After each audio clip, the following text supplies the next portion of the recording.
Nasabat ang mahigit 1 milyong pisong halaga ng hinihinalang shabu sa isang bahay sa Cebu City. Ang target ng operasyon, patay matapos umanong manlaban sa mga pulis. Nagbabalik si Chona Carrion ng GMA Cebu. Sa buy-bust operation ng Anti-Illegal Drug Special Operations Task Force sa bahay na ito sa Cebu City kahapon, namatay ang target na si Teddy Cabriana alias Doroy matapos mabaril ng pulis. Sabi ng pulisya, nanlaban umano ang sospek. Sabi ng asawa ng namatay na sospek, hindi naman nanlaban ang asawa niya. Gumagamit daw ng illegal na droga ang sospek pero hindi raw ito tulak.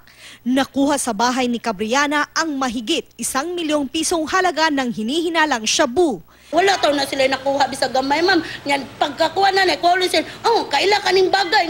Lakin sa ng bag. Ngunit siya, makakitaan na, suda, shabu, o ka ng kwarta nga, pertigyong kwarta nga gis. Bago pang hinabuas bangko, kung ingana pa namin kwarta, dili lang kung mungipon sa akong ugangan. Isinailalim na sa paraffin test ang katawan ni Doroy para malaman kung nagpaputok nga ito ng baril. Ayon sa Police Regional Office 7, patuloy ang kanilang paghahabol sa mga tulak ng iligal na droga. Chona Carrion, Nagbabalita, Pilipinas.